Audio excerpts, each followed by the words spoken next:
Into our third annotation video for Christmas Carol.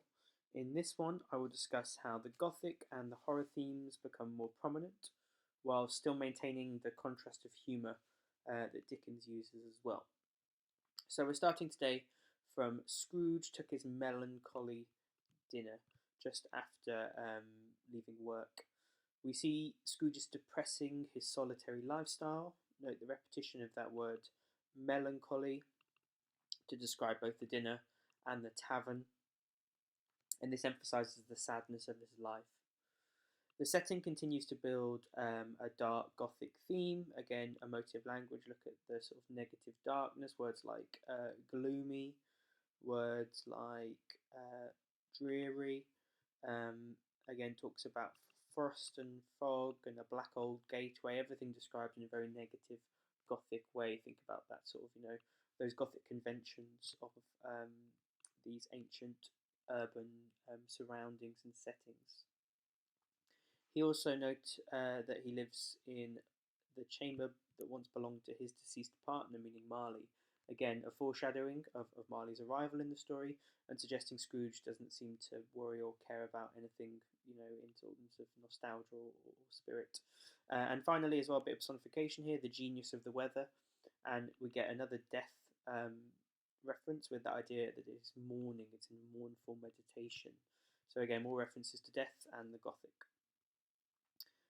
Still, we have a strange sense of humour seeping in here with this idea of the house when it was young playing hide and seek, and now it's forgotten, out of the way, it's sort of hiding away, which again is an odd personification metaphor here, but it shows that sort of contrast of humour and horror that Dickens is crafting. Dickens then continues to develop this idea of speaking directly to the audience, reassuring them. Here, assuring the audience that there is nothing unusual about the door knocker, which is the focus of the next couple of paragraphs. Again, this is Dickens creating a connection with the audience and creating that sense of an old-fashioned story, a bit like the Gothic ghost stories that used to be told in Victorian times, especially at Christmas and in the winter months. But he continues to contrast this idea of the normal and the supernatural as well. That Scrooge is not believing, not bestowed one thought on Marley. He's not thinking about things. He doesn't believe things. He thinks that everything's normal. He had as little of what is called fancy about him as any man in the city of London, even including a little triple, the corporation, the alderman, and the livery. He has absolutely no care or worry about anything other than what is very realistic and monetary for him. But in spite of that, something strange happens. Again, it's very sudden, very sharp. We get a little subclause here that the door knocker becomes Marley's face. This is sudden, this is strange, this is very gothic. We get more of the gothic language. We get a very short sentence here, Marley's face. It was not in impenetrable shadow. Again, that word impenetrable, very dark, very gothic, very stubborn. And the use of darkness, shadow, a dismal light. Note that we have a strange simile here, like a bad lobster in a dark cellar. This refers to the fact that shellfish would glow as it went rotten and went off thanks to bacteria. Again, this was a time period when they didn't have the technology. And again, a sense of humour, a bit of a sort of odd, humorous image mixed in with the horror. Note as well that the face was not angry or ferocious, which is an odd thing. Again, you'd assume a ghost, a gothic story, to have that sort of idea. But here is a ghost that is here to guide and advise Scrooge and not simply terrify him. But still, we get the repetition of ghostly spectacles on the ghostly forehead. The hair is curiously stirred as if by breath or hot air. And again, you can imagine there the sort of hair moving on its own, very strange. And some possibly suggest as well this could be the idea of him being in hell. This idea of hot air agitating Marley, suggesting that he is in a place of punishment, like a traditional Christian idea of hell. Again, very negative language made it horrible, the horror, these very negative words being used. And then suddenly it changes again, very suddenly, very short sentence, it was a knocker again. Scrooge is shaken by this, which is unusual for Scrooge. He is cautious. He pauses with a moment's irresolution. He is a little bit worried about what's to come. Um, he looks in every room, every cask. He's thinking about things. He fastens the door. He locks himself in. He's slow and careful. Again, we're seeing that sort of worry and cautious nature of Scrooge there a little bit, creeping in back to the story. And finally, as well, here we have a sort of a simile. Sorry, the sound resounded through the house like thunder. The bang of the door behind him, and again the thunder referencing maybe the storm that's to come for Scrooge in terms of the upcoming visits of the spirits. Dickens then talks about the staircase in Scrooge's house. Note it is wide enough to fit a hearse. You might have got a hearse up that staircase. And this shows a couple of things. We have obviously the dual themes of the Gothic. It is, a funeral car, but also the wealth, a huge staircase that can fit a car up sideways, especially a hearse, which are quite long, showing again his privilege, his wealth. But in his mind, he can almost see a hearse going on before him in the darkness. Again, more of that Gothic tension being built. And the darkness here, half a dozen gas lamps wouldn't have lighted the entry, showing the sort of dark nature of the inside. And a very famous quote here that is worth remembering: "Darkness is cheap, and Scrooge liked it." Note the Gothic theme of darkness again. Scrooge is implied to be tight-fisted. Remember that from earlier. He dislikes the positive idea of light. He is someone that is, very antagonistic towards any positivity. Still, we see some, again, more caution from him here. Sitting room, bedroom, lumber room, a little triple to show where he is searching. We have that anaphora, again, nobody under the table, nobody under the sofa, nobody under the bed, nobody in the closet. It shows that he does have a worry, he has been shaken by this, and that's what Dickens is intending to show, that even this very strong-minded, stubborn individual is being scared by something supernatural and unusual, and therefore the audience should be as well.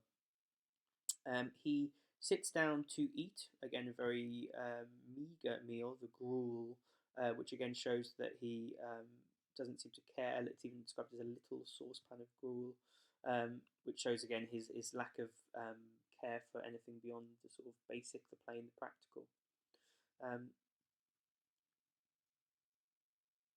Then we have Scrooge sitting down, again a low fire, more of that sense of the Gothic, that lack of warmth, that lack of darkness. But even Scrooge is seeking to it. He was obliged to sit close to it and brood over it before he could least extract the least sensation of warmth. So he is looking for some warmth here. He's looking for some protection and some almost comfort, I suppose. Then Dickens brings in more religious imagery. We have the tiles that decorate the fireplace, and they are biblical imagery. It's a big, big long list here. Cain's and Abel's, Pharaoh's daughters, Queens of Sheba, angels. But in Scrooge's mind, all the faces of all the individuals, all those Bible characters, become the face of Marley, 7 years dead. Again, a reminder of his death 7 years ago this very night. Similarly, like the ancient prophet's rod. Again, another biblical imagery here. And again, it's almost like maybe the spiritual is coming into Scrooge's life, that he is becoming aware of this idea of sin and darkness. Of course, he doesn't accept it all straight away. He still has this phrase, humbug, nonsense. But he is shaken after several turns. He sits down. He threw his head back in the chair. He seems not quite composed. Then a reference to a bell, a disused bell, it says. Now, a bell is metaphorically often used as a warning, a sign of distress, and Scrooge is about to be warned. He's about to be in distress, and Marley is here to warn him, just as a bell might warn somebody of something. There's also a phrase, the tolling of a bell, suggests the coming of the dead or death itself. And here we have that bell starting to ring and swinging very softly, then loudly. Again, that tension. Look at this very long sentence. It swung so softly. Soon it rang loudly. And so did every bell in the house. We get that build up. Time seems to change and become very supernatural and odd. Again, that sense of fear, that danger. This might have lasted half a minute or a minute, but it seemed an hour. And then they stop together suddenly. And we're getting that sort of sensory language becoming quite important here. And the metaphoric imagery of a chain comes in now, succeeded by a clanking noise, as if some person were dragging a heavy chain. And this is, again, often a symbol of ghosts and spirits carrying a chain. It was a traditional Gothic image in Victorian society, as it is today. But also, chains suggest being contained or restrained, like a prisoner, and Marley is very much a prisoner in terms of how he has been, um, how he's spending his afterlife due to his actions on Earth. Then we get more tension with how Marley arrives. He is coming up the stairs. He is coming straight towards the door. We get that repetition there, that build up again, a very long sentence all the way here. Contrasted to Scrooge's very short sharpness. In Humbug still, I won't believe it. Very defiant is Scrooge.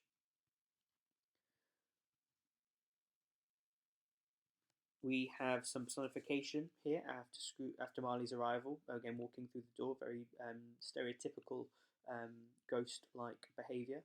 The flame seems to cry, "I know him." And again, it's as if the candlelight leaps in shock, that sort of sense of shock and danger that is coming in, and again, dark and light being referenced again. The description of Marley, the initial description, shows a few things. We get a bit of layout of what he looks like for the audience's benefit. We also get that sort of the tassels bristling, like his hair, again, that reference to that sort of infernal hot air, possibly from hell. And then, of course, the most important thing, this chain, which is long and wound about him like a tail, almost turning him into something beast-like and inhuman. And it's made up of a big long list of cash boxes, keys, padlocks, ledgers, deeds, heavy purses wrought in steel. These are all symbols and items that's just business, especially money lending and the wealthy. So Marley is literally and metaphorically weighed down by money and the burden that these bring upon his soul. Still, a little bit of humour interrupts the scene here with this phrase. Scrooge had often heard it that Marley had no bowels, but he had never believed it until now. Again, we get these little sarcastic, light jokes, sort of contrasting the Gothic terror to keep a bit of a. I suppose it keeps the audience off, or the reader off balance and confused. But at the same time, as well, that sort of contrast creates quite a stark image of Scrooge's refusal to believe this very supernatural, strange imagery. He refuses to believe it still, no, nor did he believe it even now, despite its chilling influence. Again, we get this negative, cold language being used, chilling influence of its death cold eyes. So Dickens, as we get the ghost arriving, is continuing to build these dual themes of horror and humour with the rising tension and more detailed characterisation to develop the story, to develop the characters, to develop the themes that are building to this story. I'll end the video for today here, and next time I will discuss the conversation between Scrooge and Marley and the end of Stave One.